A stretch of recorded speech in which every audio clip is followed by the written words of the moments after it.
Have you ever looked at a bridge and wondered what stories it carries?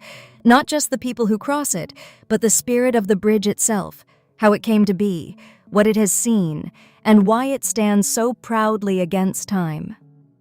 Deep in the Andes of Peru, where mountains rise like giants and rivers roar with thunder, there is a legend about a bridge unlike any other.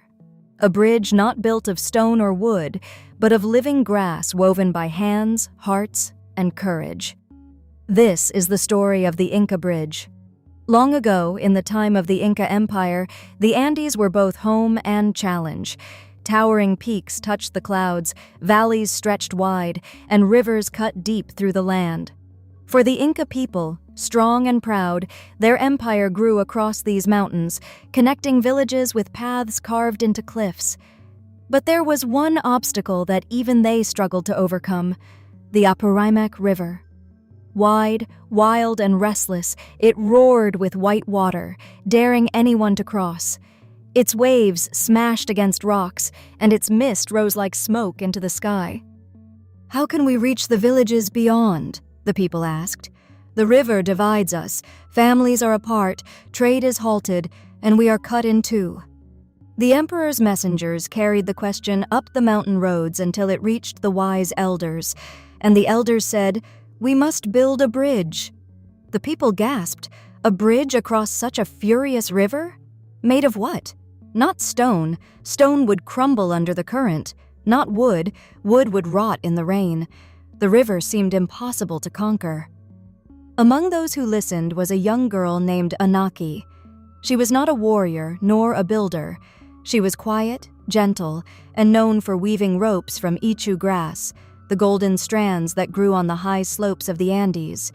Her ropes were strong enough to hold llamas, bundles of maize, and even men.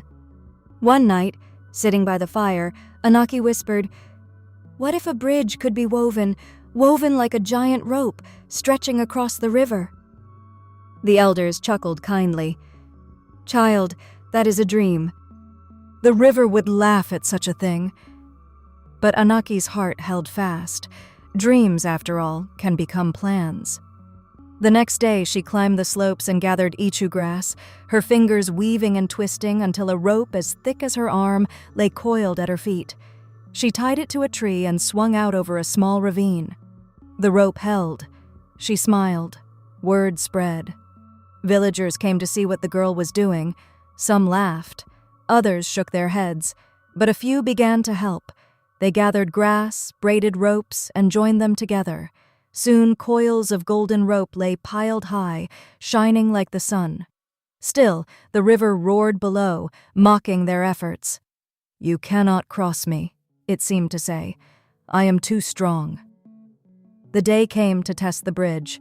The villagers tied ropes to trees on either side of the river, stretching the first across with trembling hands. The current tore at it, snapping strands of grass. A rope broke loose and tumbled into the water. The people cried out, "It cannot be done!" Anaki's heart sank, but she did not give up. She knelt by the river and whispered, "I do not want to defeat you, mighty river. I only want to join what you have divided." The wind rose, carrying her words like a prayer. She stood and called to her people. "We cannot weave this bridge alone. We must weave it together. Each hand, each rope, each heart must join, as the river itself is joined by streams." And so they did. Men, women, children, and elders all took part. Some twisted ropes, others hauled them across, others tied them in place. The ropes thickened into cables, the cables into a floor, the floor into walls. Bit by bit, the golden bridge stretched across the Apurimac, swaying above the fury of the waters. When at last it was done, the people stood in awe. The bridge shone in the sunlight, swaying gently, alive with the breath of many hands. The first to cross was Anaki. Step by step, she walked across the woven floor, the river roaring below. She reached the other side and lifted her arms. "It holds!" she cried. The people cheered, their voices echoing through the mountains. The villages were no longer divided. Families embraced. Traders carried goods across.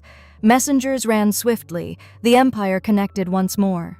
The Inca Bridge had been born, not from stone or steel, but from unity, patience, and the strength of many hearts woven as one. And so, the bridge endured. Each year, the villagers came together to rebuild it, for grass wears with time. And each year they remembered Anaki's dream, the dream that became a path across the impossible. The lesson? True strength is not in stone, nor in steel, nor in any one person alone. True strength is in community. When many join as one, even the wildest river can be crossed.